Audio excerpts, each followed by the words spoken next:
Namaste Vasudevaya.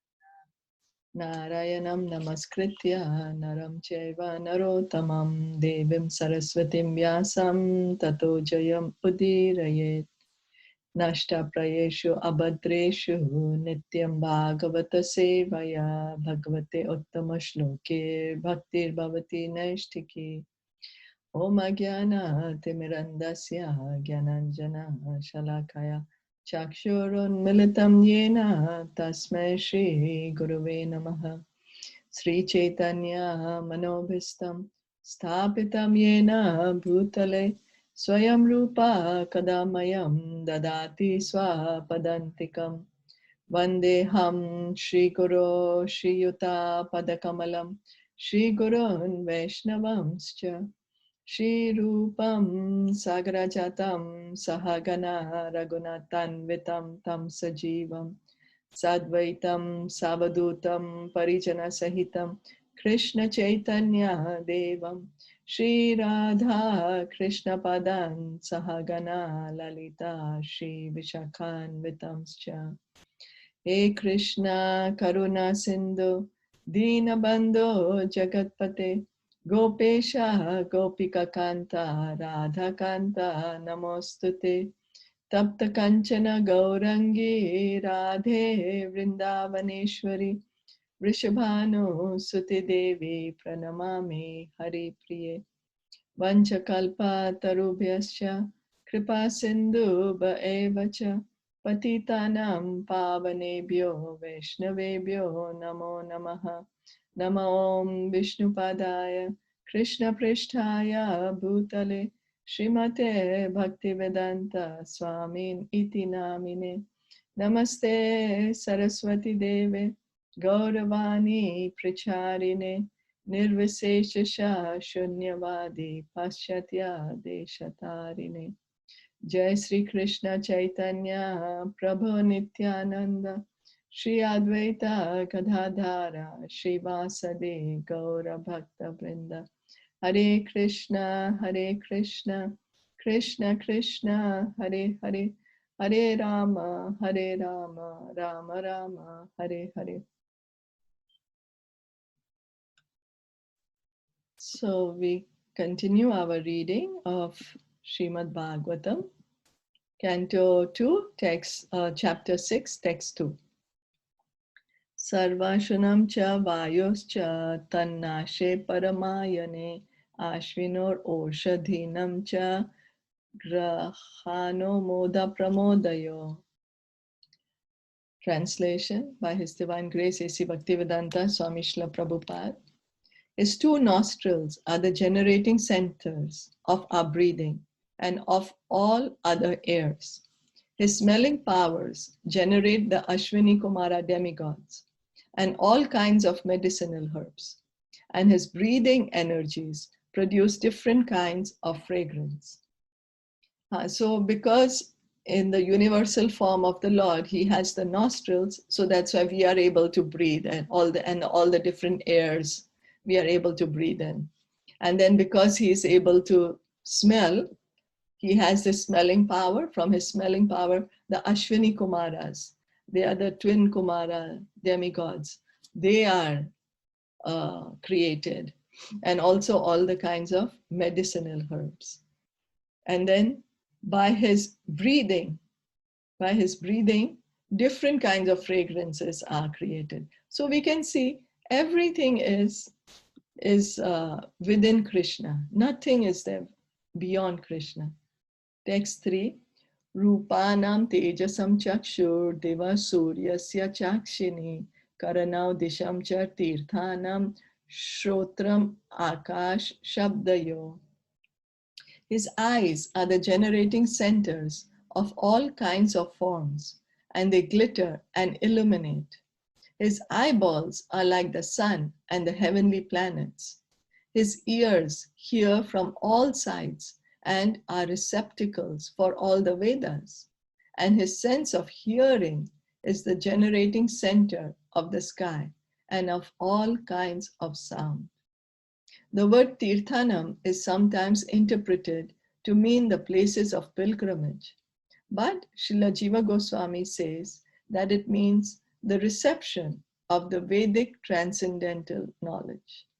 The propounders of the Vedic knowledge are also known as tirthas. So tirthas, we think it's pilgrimage, but Jiva Goswami, one of our acharyas, he says it means to receive the transcendental knowledge, the Vedic knowledge. So even like Krishna, because his eyes, he has eyes, he can see. So because of his eyes, all the forms are created. And then his eyeballs, they are the sun and the heavenly planets. And then his ears, because he's able to hear, he's hearing all the Vedas and the Vedic hymns. And then by this sense of hearing of him, the sky is created and all sounds are created. So text 4, Tad gatram vastu sharanam saubhagyasya cha bhajanam tvag asya sparsha vayoscha sarva medhasya chevahi. His bodily surface is the breeding ground for the active principles of everything and for all kinds of auspicious opportunities. His skin, like the moving air, is generating center for all kinds of sense of touch and is the place for performing all kinds of sacrifice. So in the universal form of the Lord, he also has skin. And because of that, there is sense of touch. And we have this sense of touch with our skin because he has it. Krishna has it. So the air is the moving agent of all the planets, and as such, the generating centers for promotion to the deserving planets, the sacrifices, are his bodily surface and are naturally the origin of all auspicious opportunities. So his skin, his sense of touch is also a place where all sacrifices are performed. So that means the beneficiary of all sacrifices is actually Krishna. He says in the Bhagavad Gita also that he is actually the beneficiary of all sacrifices. Text 5, Romani udbhija jati nam yerva yagyastu sambrita kesha smashru nakhani asya shila lohabra vidyutam.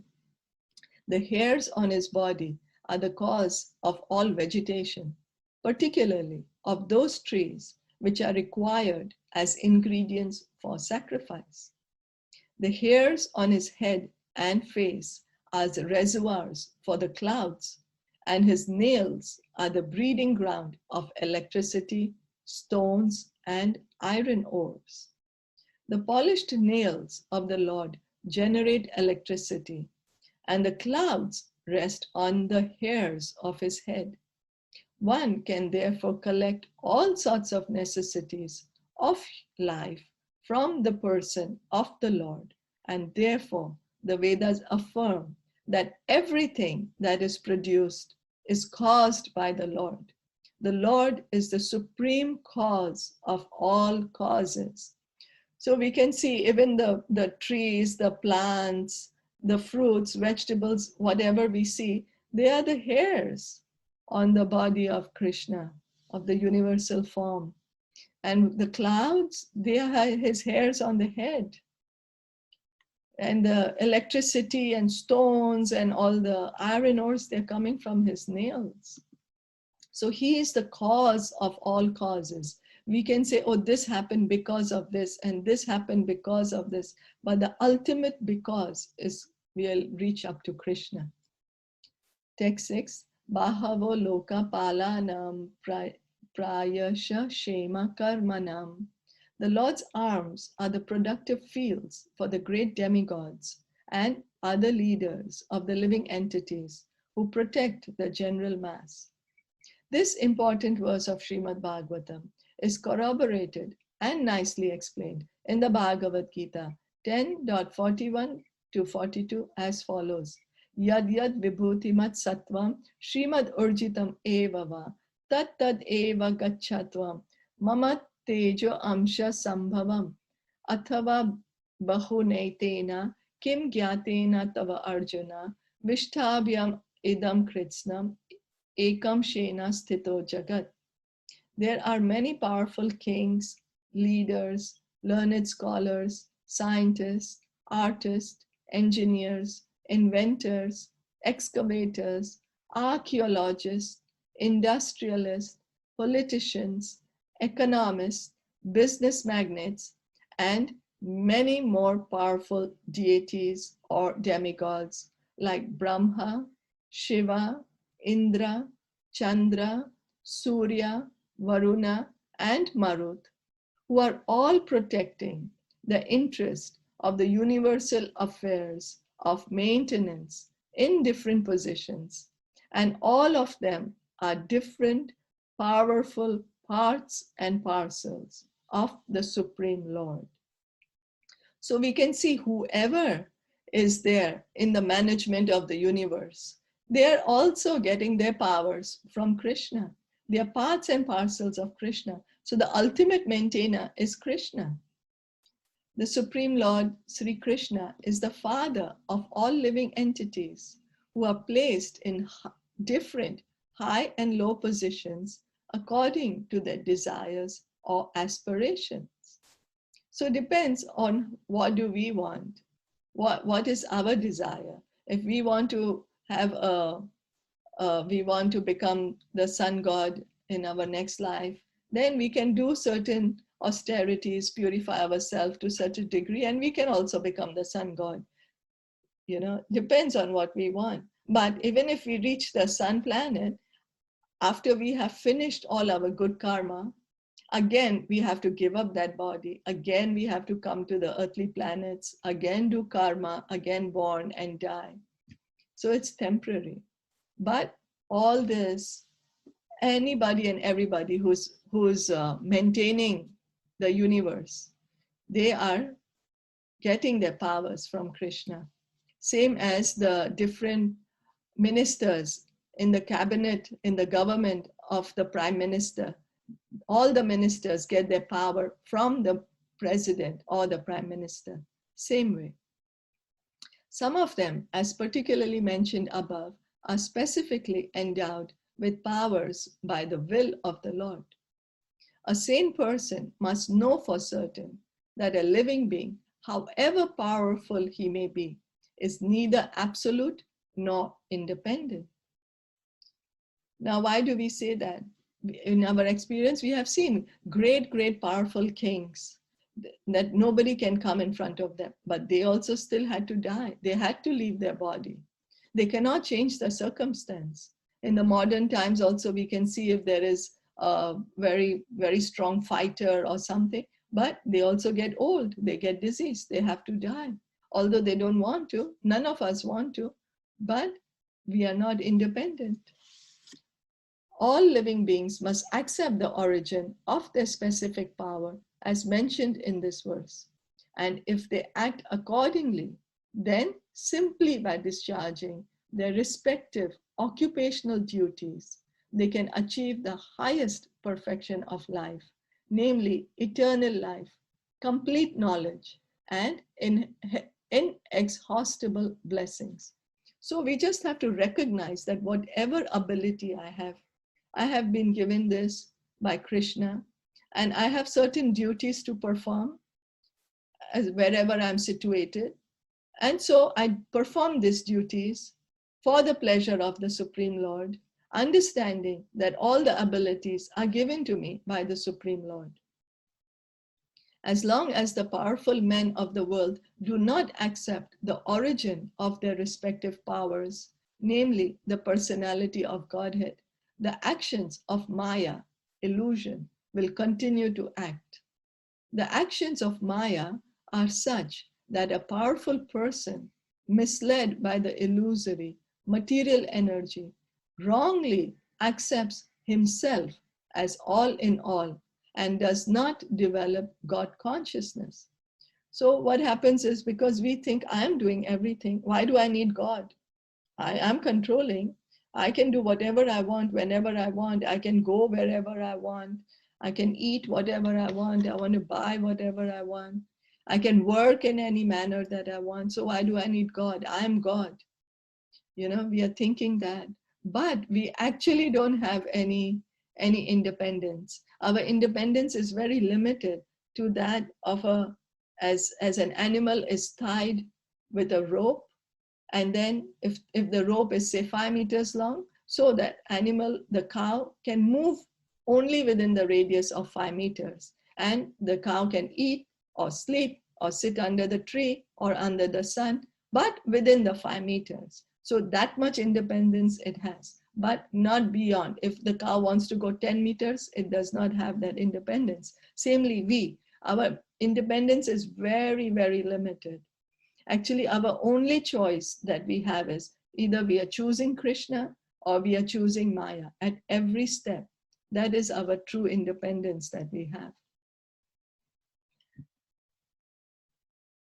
As such, the false sense of egoism, namely myself and mine, has become overly prominent in the world, and there is a hard struggle for existence in human society.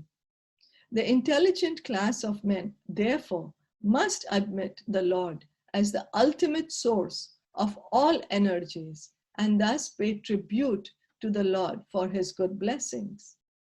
We can see, can we tell the sun, you rise today or you don't rise today, or today it's too hot, so the clouds, you must shower the rains today? No, what power do we have? We think we are God, but actually if we go and analyze, actually what power do we have? Simply by accepting the Lord as the supreme proprietor of everything, since he is actually so, one can achieve the highest perfection of life. Whatever a person may be in the estimation of social order of things, if a person tries to reciprocate a feeling of love towards the Supreme Personality of Godhead and is satisfied with the blessings of the Lord, he will at once feel the highest peace of mind for which he is hankering life after life. So we are always thinking, everything belongs to me. Everything is mine. I'm the controller and I'm the enjoyer. So because things belong to me, I should be able to use them in any way that I want. But we can see that we have been acting like this since millions of births, but our hearts are still empty. We still don't have that peace of mind. We still have anxiety and fears. It's only when we turn towards the Supreme Lord, when we turn our face towards Krishna, recognize, yes, Krishna is there and he is the Supreme Lord. Let me try to get closer to him. Let me try to reestablish my relationship with him. Then we will slowly also get peaceful. Our anxiety will disappear. How when we reach Srimad Bhagavatam and Bhagavad Gita, we forget all the other, whatever else is troubling us. We forget that. Krishna is so pure. As soon as we get in touch with him, all our anxieties disappear. Peace of mind, or in other words, the healthy state of mind, can be achieved only when the mind is situated in the transcendental loving service of the Lord.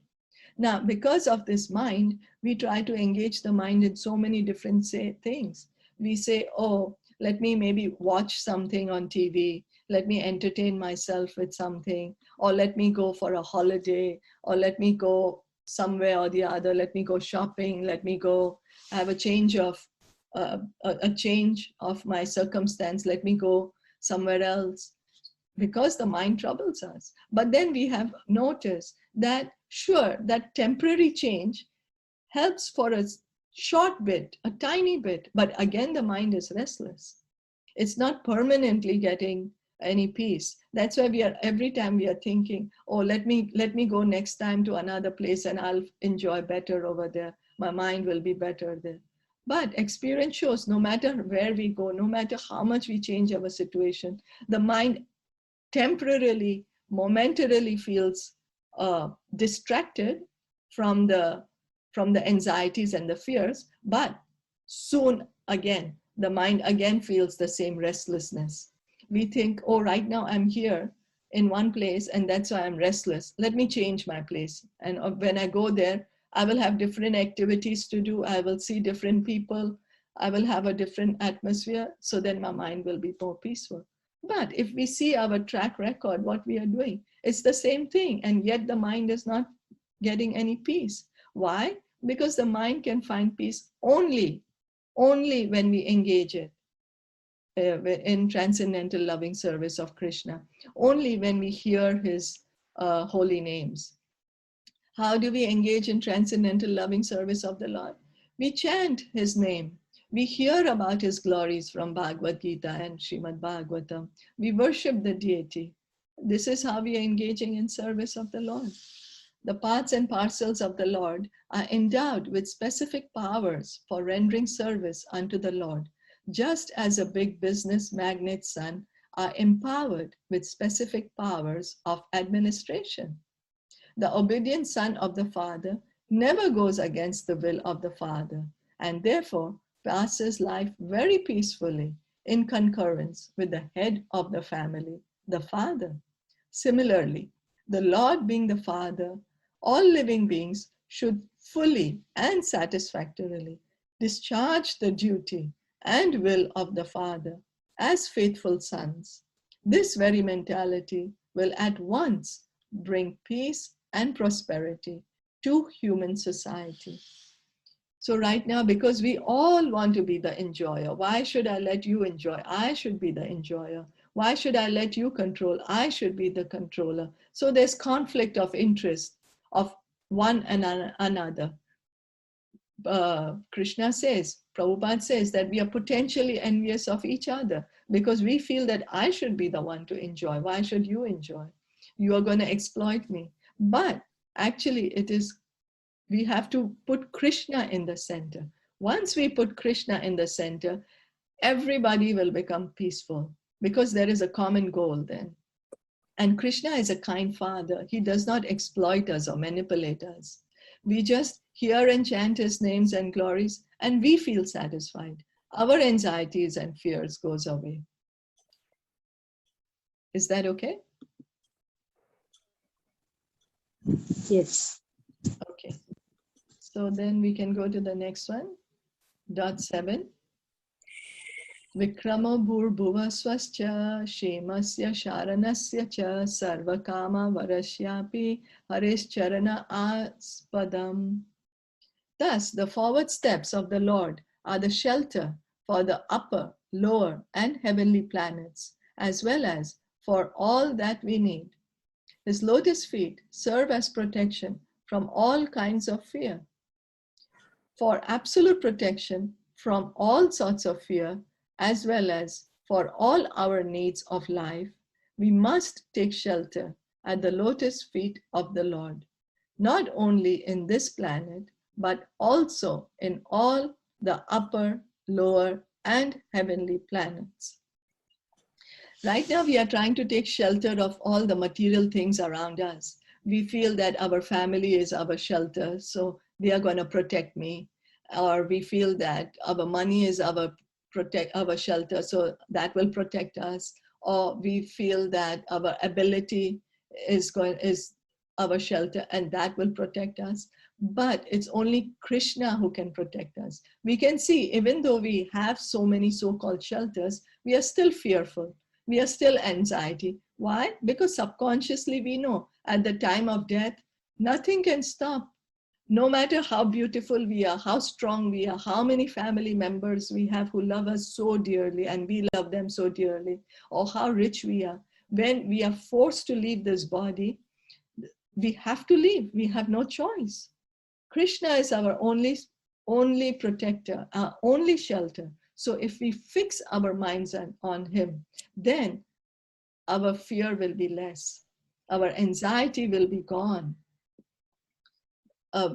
Because Krishna, when we are depending on other material things, they themselves are temporary in this material world. So how can they be our permanent shelter? Material nature and material circumstance keep changing. Every time it just keeps changing.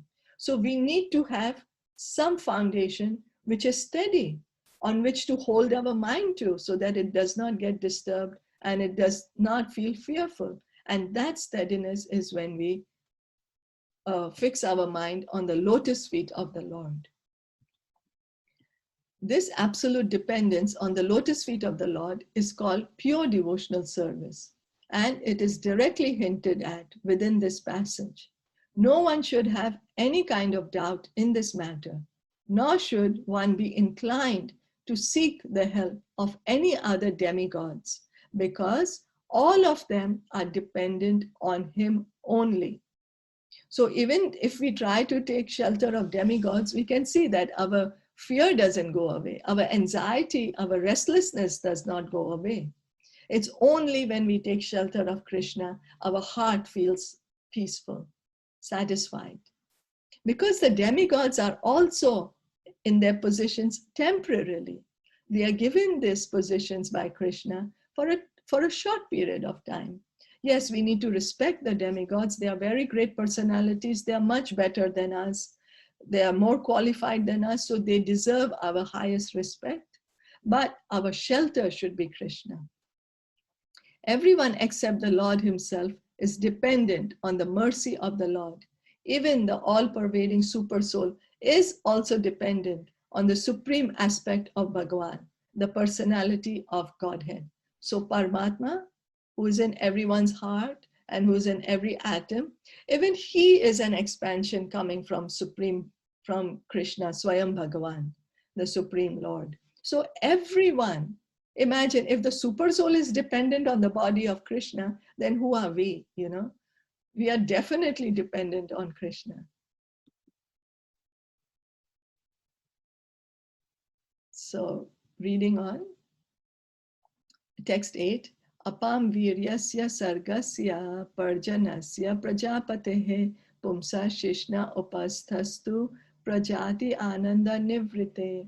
From the Lord's genitals originate water, semen, generatives, rains, and the procreators. His genitals are the cause of a pleasure that counteracts the distress of begetting.